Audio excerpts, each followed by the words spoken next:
अपने last lecture में हमने 7.1 एक्सरसाइज के कुछ क्वेश्चंस को डिस्कस किया था। इस लेक्चर में हम लोग 7.1 के दो क्वेश्चन सॉल्व करेंगे। क्वेश्चन 1 के एक हमारे पास पार्ट 5 है और एक हमारे पास पार्ट 6 है। इन दोनों क्वेश्चंस को हम लोग इस लेक्चर में सॉल्व करेंगे और हम लोग इसको एलसीएम वाले मेथड से सॉल्व करेंगे। कुछ स्टूडेंट्स को एलसीएम लेने में प्रॉब्लम होती है, तो हमने अपने प्रीवियस लेक्चर में बहुत आसान करके बताया था कि आप लोग एलसीएम किस तरह से ले सकते हैं। इस लेक्चर में भी हम लोग कोशिश करेंगे। तो यहाँ पर इस क्वेश्चन को सॉल्व करने के लिए सबसे पहले हम लोग 5 को अंदर मल्टीप्लाई कर देते हैं। थोड़ा सा इसको सिंप्लीफाई करके लिखते हैं। तो 5 यहाँ पर मल्टीप्लाई होगा तो क्या आएगा हमारे पास 5x माइनस 15, 5 3 नीचे जो 6 है उसको एज इट इज़ लिखते हैं, माइनस x लिख देते हैं इक्वल 1 माइनस x ओवर 9। अब कुछ स्टूडेंट्स क्या करते हैं, इसको मल्टीप्लिकेशन वाले मेथड से सॉल्व करते हैं, जिसमें हमने एक टर्म को मल्टीप्लाई करना होता है दोनों साइड्स पर। हम लोग इसको एलसीएम वाले मेथड से सॉल्व करेंगे। और एलसीएम कैसे लेते थे, ये ऑलरेडी फ्रैक्शन में है, यहाँ पर जस्ट x है, कुछ नहीं है नीचे, तो हम लोग क्या लिख सकते हैं 1। यहाँ पर जस्ट 1 है तो आप क्या लिख सकते हो 1 ओवर 1। यहाँ पर क्या है x ओवर 9। तो एक हमारे पास ये वैल्यू है, एक ये है। अब दोनों साइड्स पर एलसीएम लोगे, यहाँ पर भी आप लोग एलसीएम लोगे और यहाँ पर भी एलसीएम लोगे। एलसीएम हम लोग किस तरह से लेते थे, अगर इसको सॉल्व करते हैं सबसे पहले 1 और 9, इनका एलसीएम क्या होता है 9। फिर यहाँ पर प्रॉब्लम होती है स्टूडेंट्स को कि क्या लिखें। उसके लिए हमने काफ़ी इजी किया था। इसको आप क्या करो, ऊपर 1 है 1 लिख दो, माइनस ऊपर x है आप लोग x लिख दो। तो एलसीएम लेने के बाद ऊपर वाली जो वैल्यूज़ हैं उनको हम लोग एज इट इज़ लिखेंगे। देन हम क्या करेंगे, यहाँ पर एक वैल्यू लिखेंगे और एक वैल्यू हम लोग यहाँ पर लिखेंगे। और वो वैल्यूज़ हम लोग कैसे फाइंड करते थे, यहाँ पर देखते हैं हम लोग 1 और 9 है, तो आप लोग यहाँ पर लिखोगे 1 और 9 और देखते हैं क्या आंसर आता है। 1 और 9 है तो 9 और 1, तो 9 ओवर 1 क्या होता है 9, तो यहाँ पर हम लिखेंगे 9। इसी तरह से यहाँ पर क्या आएगा, इन दोनों वैल्यूज़ को देखोगे 9 और 9 है, तो अगर हम 9 और 9 को देखें कटिंग होने के बाद आंसर क्या आता है 1, तो यहाँ पर हम क्या लिख सकते हैं 1। तो ये सिंपलेस्ट वे है एलसीएम को फाइंड आउट करने के लिए। एलसीएम हम लोग किस तरह से ले सकते हैं, यहाँ पर भी देखें किस तरह से एलसीएम लेंगे। 6 और 1 का एलसीएम क्या आएगा 6। ऊपर क्या आना है, ऊपर वाली वैल्यूज़। ऊपर वाली क्या वैल्यू है, एक है 5x माइनस 15 और दूसरी वैल्यू क्या है x है। इस वैल्यू को मैं ब्रैकेट में लिख देता हूँ, इसको भी ब्रैकेट में लिख देता हूँ।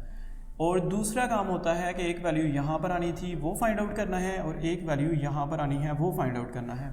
तो ये बहुत इजी एक मेथड है एलसीएम लेने का कि आप ऊपर वाली वैल्यूज़ को लिखो और एक एक वैल्यू जो है वो मज़ीद ऐड करनी है। वो कैसे ऐड करनी है, यहाँ पर देख लें क्या लिखा हुआ है 6 और 6 लिखा हुआ है।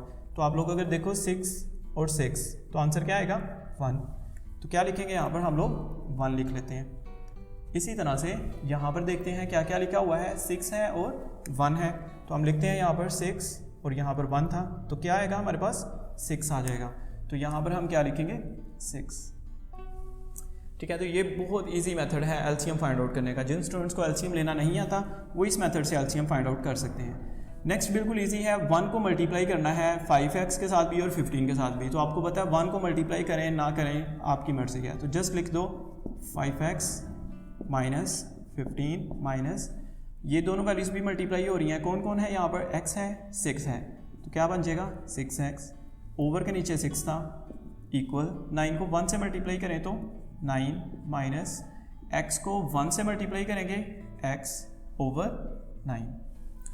देन हम लोग यहाँ पर देखते हैं क्या लिखा हुआ है, यहाँ पर है 5x और यहाँ पर है 6x। इस वैल्यू को हम सॉल्व नहीं करेंगे क्योंकि इसके साथ x नहीं है, जस्ट इन दो वैल्यूज़ को सॉल्व करेंगे। देखिए यहाँ पर 5 और ये 6, कुछ स्टूडेंट्स क्या करेंगे 1x लिख देंगे जो कि कम्प्लीटली रॉन्ग है। यहाँ पर हमारे पास 5 है और यहाँ पर है -6, तो अगर हम कैलकुलेटर पर इसको सॉल्व करें 5 माइनस 6 तो आंसर क्या आता है -1। तो 5x माइनस 6x कितना होता है -1x। अब ये 1 आप लोग लिखें या ना लिखें कोई मसला नहीं है, साथ क्या है -15 एज इट इज़ लिखेंगे। ओवर के नीचे हमारे पास क्या था 6 था, इसी साइड 9 माइनस x। इन दोनों को सॉल्व नहीं करेंगे, कुछ स्टूडेंट कटिंग कर देते हैं, कटिंग रॉन्ग हो जाएगा आपका। अगर प्लस या माइनस है तो आप कटिंग नहीं कर सकते। 9 को आप लोग एज इट इज़ यहाँ पर लिख दो। देन हम लोग क्या करेंगे, क्रॉस मल्टीप्लाई कर सकते हैं, या 6 को आप लोग इधर मल्टीप्लाई कर सकते हो, 9 को आप लोग इधर मल्टीप्लाई कर सकते हो। इधर क्या था हमारे पास -x, साथ क्या लिखा हुआ है -15। 1 जो था वो मैंने नहीं लिखा, मैंने आपको बताया है, वो आपकी मर्जी है। इधर क्या था 9 - x था। अब हम क्या करने लगे हैं क्रॉस मल्टीप्लाई। 9 इधर डिवाइड हो रहा है, इधर आएगा तो क्या हो जाएगा मल्टीप्लाई है, तो 9 इधर आ गया। 6 इधर डिवाइड हो रहा है, इधर आएगा तो मल्टीप्लाई हो जाएगा, तो यहाँ पर लिख देते हैं 6। तो क्या किया हमने क्रॉस मल्टीप्लाई किया, 9 इधर 6 इधर। अब यहाँ पर हम लोग 9 को मल्टीप्लाई करेंगे इधर, 9 को x से किया तो यहाँ पर क्या आ जाएगा 9x। 9 को जब 15 से करेंगे तो हमारे पास क्या आएगा 135। 6 को अगर हम 9 से मल्टीप्लाई करते हैं तो क्या आएगा 54, -6 को x से किया तो 6x। अब हम x वाली वैल्यूज़ को एक तरफ करेंगे और जो दूसरी वैल्यूज़ हैं उनको दूसरी तरफ ले जाएंगे। सबसे पहले लिखते हैं -9x। ये -6x जब इस तरफ आएगा तो क्या बन जाएगा हमारे पास +6x। 54 यहाँ पर था, इधर ही रहने देते हैं इसको, और 135 को इस साइड पर लेके आते हैं। यहाँ पर माइनस था, इस साइड पर आएगा तो हमारे पास आ जाएगा +135। अब हम लोग क्या करेंगे, इसको सॉल्व करते हैं। अब कुछ स्टूडेंट्स को नहीं पता इसको कैसे सॉल्व करेंगे। कुछ स्टूडेंट्स क्या करेंगे, जस्ट 3x लिखेंगे, जो कि गलत है। यहाँ पर क्या आना है -3x। आप सिंपली -9 और +6 है, 2x की वैल्यूज़ हैं, एक के साथ -6 है, -9 है, और एक के साथ क्या है +6। कैलकुलेटर पर करेंगे -9 + 6, तो आंसर क्या आएगा -3। तो आप लिख दोगे -3x। अब कैलकुलेटर पर आप लोग इन दोनों वैल्यूज़ को प्लस करोगे तो ये कितना बन जाएगा, ये आएगा हमारे पास 189 हमारे पास आ जाएगा। नेक्स्ट स्टेप करेंगे हम लोग, x के साथ 3 है -3, और ये दोनों मल्टीप्लाई हो रहे हैं, उधर जाएगा तो डिवाइड, तो x की वैल्यू हमारे पास क्या आएगी 189/-3। और इनकी अगर हम कटिंग करते हैं 3 6 3 3 कैलकुलेटर पे आप डिवाइड कर सकते हो, माइनस नीचे भी हो तो हम लोग उसको ऊपर ही लिखते हैं। तो ये हमारे पास आंसर आया है, और किसका आंसर आया है, ये x का आंसर आया है। यानी ये हमारे पास जो क्वेश्चन था, जब हम लोगों ने इस क्वेश्चन को सॉल्व किया तो हमारे पास फाइनली जो आंसर आया है वो है -63। और लास्ट लेक्चर में भी हमने डिस्कस किया था कि इस आंसर को हमने चेक भी करना होता है। अब हम चेक करेंगे कि क्या ये आंसर इस क्वेश्चन को सेटिस्फाई करता है या नहीं करता। कैसे चेक करते थे, लास्ट लेक्चर में हमने देखा था इसको। हम यहाँ पर लिखते हैं चेक, और अपने क्वेश्चन को दोबारा से लिखेंगे। जहाँ पर क्वेश्चन में x होगा वहाँ पर हम लोग x की वैल्यू पुट कर देंगे जो -63 आई है। तो क्वेश्चन को मैं रिपीट करने लगा हूँ, यहाँ पर मैं क्वेश्चन को दोबारा से लिखूँगा। क्या था हमारे पास क्वेश्चन, 5x - 3 / 6 - 1 - ये हमारे पास क्वेश्चन था। तो हम फाइनली क्या करेंगे, 5 लिखेंगे। x की जगह पर क्या आंसर आया था -63, और साथ क्या था -3, ओवर क्या था 6 -x। तो x नहीं लिखेंगे हम, x की वैल्यू लिखेंगे, -63 था तो यहाँ पर लिखेंगे -63, ब्रैकेट में करेंगे क्योंकि 2 दफ़ा माइनस हो गया, या आप डायरेक्ट इसको प्लस भी कर सकते हो। 1 - x की जगह पर आएगा -63, ओवर में क्या था हमारे पास 9, और इसको फर्दर सॉल्व करेंगे हम लोग। 5 को एज इट इज़ लिखेंगे, -63 और -3, ये कितना होगा, कैलकुलेटर पे आप सॉल्व करोगे तो ये -66 आएगा। ओवर के नीचे क्या था 6, माइनस और माइनस ये प्लस हो जाएंगे, 63 ऐसे ही लिखेंगे, और 1 माइनस और माइनस ये भी प्लस 63, ओवर क्या था 9। और यहाँ पर ये सिंपल कटिंग हो जाती है। 5 लिखेंगे हम लोग as it is, 6 1s are 6 1s are, तो क्या आएगा 11। ठीक है, इनकी सिंपल कटिंग ही है। 66/6 कैलकुलेटर पे करेंगे 11 आंसर आएगा, प्लस ये इसी तरह से लिखेंगे 63। यहाँ पर हमें एलसीएम लेना पड़ेगा, डायरेक्ट कैलकुलेटर पे भी ले सकते हैं। कैलकुलेटर पे अगर हम लिखते हैं 1 + 63/9 तो हमारे पास डायरेक्ट आंसर आ जाएगा। अगर आप लोग इसको लेना चाहते हैं एलसीएम तो 9 लिखेंगे। फिर मैंने एक सिंपल सा मेथड बताया था, अगर नहीं तो कुछ ना हो नीचे तो 1 होता है, 1 लिख लो, 9 और 1 का एलसीएम 9। फिर क्या करते थे, ऊपर वाली वैल्यूज़ लिखते हैं 1 और 63। और मैंने आपको बताया था कि 63 के साथ भी एक वैल्यू आएगी और 1 के साथ भी एक वैल्यू आएगी। वो कैसे पता चलेगा हमें कौन सी वैल्यू आएगी, हम ये दोनों वैल्यूज़ देखते हैं कौन कौन सी, 1 और 9 को। तो ये 1 है और ये 9 है, कितना आंसर आएगा 9 और 1 को अगर कटिंग करें तो 9 ही आएगा। तो यहाँ पर क्या लिखोगे आप 9। फिर देखो यहाँ पर क्या आएगा, कैसे पता चलेगा, इन दो वैल्यूज़ को देखेंगे। जब इधर देखेंगे तब इन दो वैल्यूज़ को देखेंगे, और जब यहाँ पर वैल्यू फाइंड करनी है तो इन दोनों वैल्यूज़ को देखेंगे। क्या क्या वैल्यूज़ हैं? 9 और 9। तो क्या आएगा? 9 और 9, तो आंसर क्या आएगा? 1 कटिंग होने के बाद। तो यहाँ पर आप क्या लिख सकते हो? सिंपली 1 लिख सकते हो आप लोग। अब इनको सिंपली आप मल्टीप्लाई करो, कितना बनेगा? -55 प्लस 63 इक्वल, यहाँ पर भी देखते हैं 9 1s आर 9 प्लस 63, और ओवर में हमारे पास क्या था? 9, और -55 और 63, इसको आप कैलकुलेटर पे सॉल्व करोगे तो कितना आ जाएगा हमारे पास? अगर इसको हम लोग सॉल्व करते हैं -55 और 63 को, तो हमारे पास आंसर आएगा 8। यहाँ पर भी देखते हैं 63 और 9, इन दोनों को अगर हम प्लस करते हैं तो क्या आएगा? 72। नीचे क्या था? 9 8। इसी तरह से 72 और 9 को अगर हम कैलकुलेटर पे डिवाइड करें, इस तरह से हमने चेक किया तो हमें पता चला कि जो लेफ्ट हैंड साइड और राइट हैंड साइड है, दोनों का आंसर जो है वो सेम आया है, यानी 8 = 8। तो क्या पता चला हमें कि ये जो हमारा क्वेश्चन था, इसका जो आंसर आया है x = -63, ये आंसर इस क्वेश्चन को सेटिस्फाई करता है। तो हम लोग इस आंसर को अपने सोल्यूशन सेट में लिख सकते हैं। तो फाइनल हम लोग स्टेप क्या लिखेंगे? यहाँ पर लिखेंगे सोल्यूशन सेट। क्या सोल्यूशन सेट आएगा? अब कुछ स्टूडेंट ये 8 लिख देते हैं, 8 नहीं है, हमारा आंसर आया था -63, तो इधर क्या लिखेंगे? -63, ये हमारा आंसर है।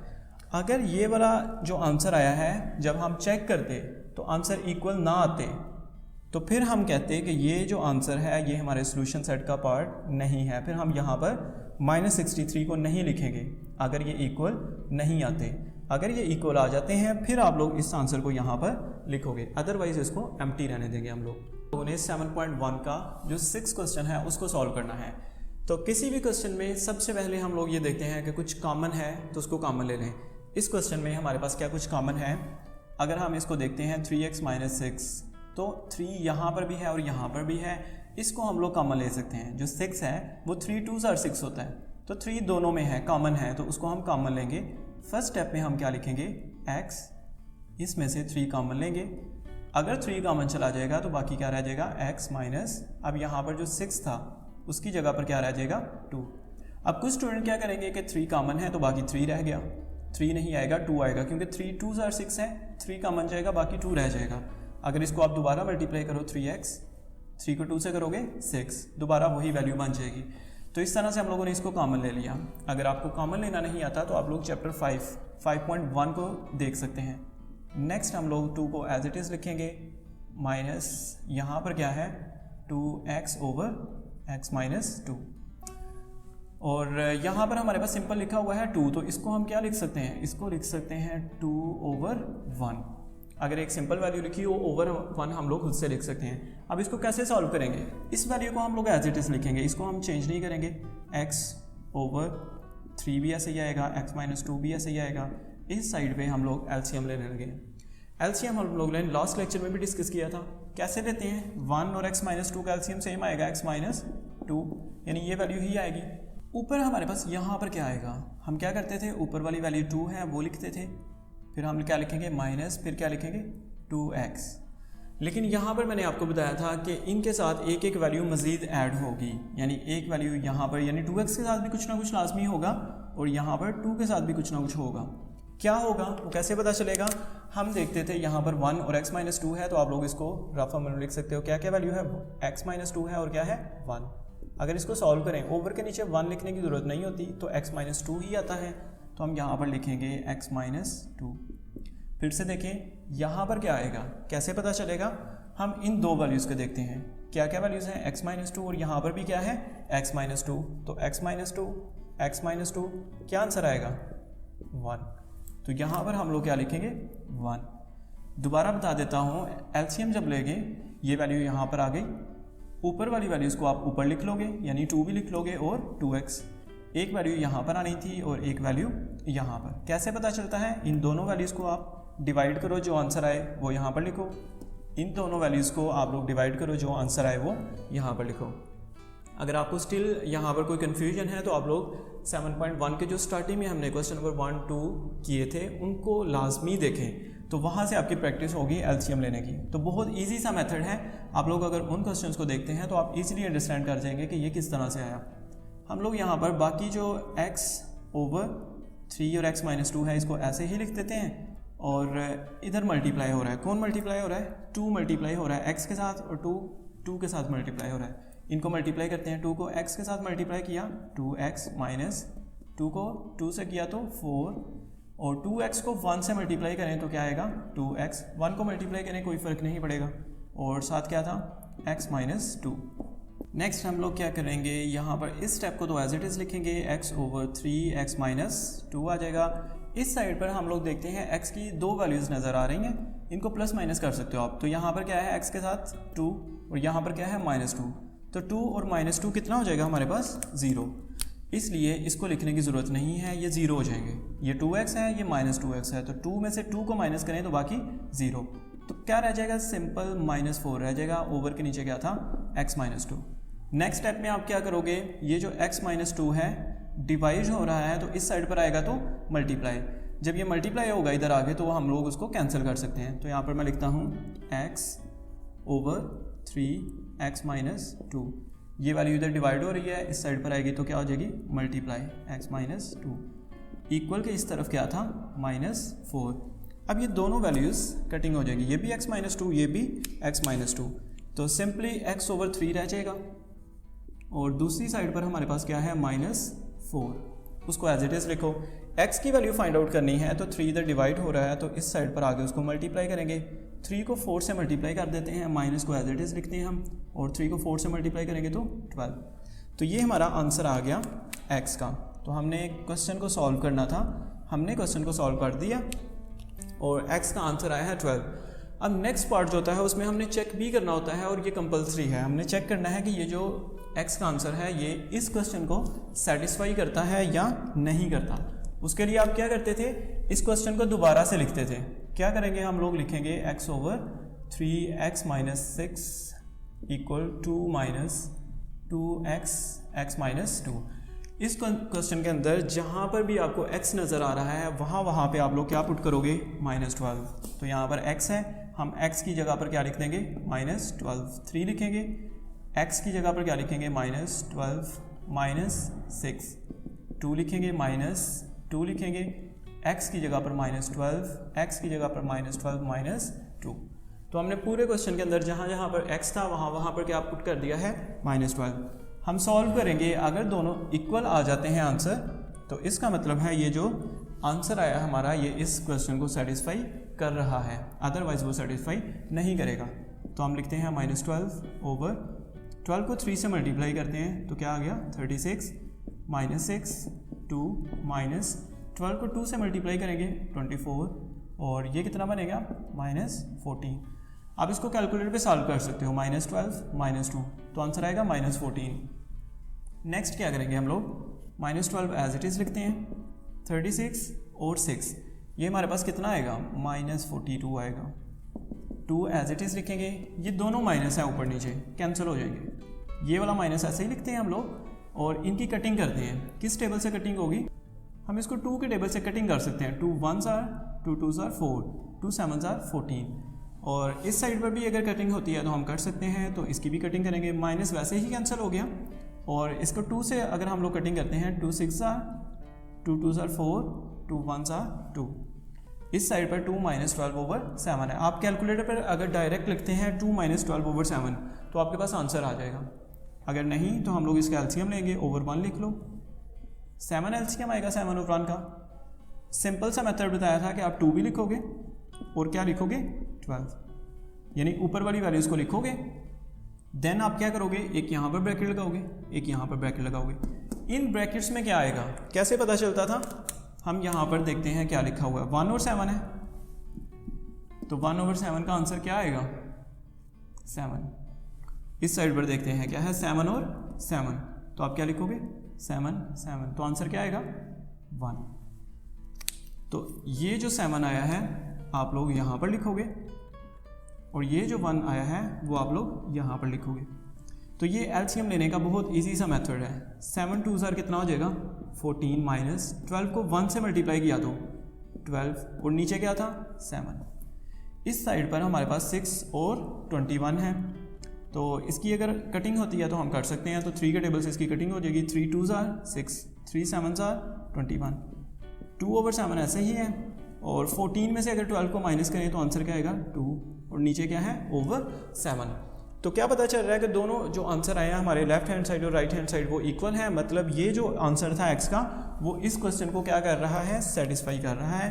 इस वजह से लास्ट स्टेप हम करेंगे सोल्यूशन सेट। हमारा जो सोल्यूशन सेट है उसमें क्या लिखेंगे, -12 को, यानी -12 हमारा आंसर है। अगर ये सेटिस्फाई ना करता, यानी हमारे ये आंसर इक्वल नहीं आते, तो फिर हम सोल्यूशन सेट के अंदर -12 को नहीं लिखेंगे, क्योंकि ये -12 इसको सेटिस्फाई ही नहीं करेगा। तो फिर हम जस्ट ये ब्रैकेट्स लिखेंगे, मतलब एम्प्टी सेट लिख देंगे। अगर ये दोनों आंसर इक्वल आ जाते हैं फिर हम लोग ये जो आंसर है वो इधर लिख सकते हैं। तो इस क्वेश्चन के बाद हम लोग जो नेक्स्ट क्वेश्चंस हैं उनको अपनी नेक्स्ट वीडियो में डिस्कस करेंगे।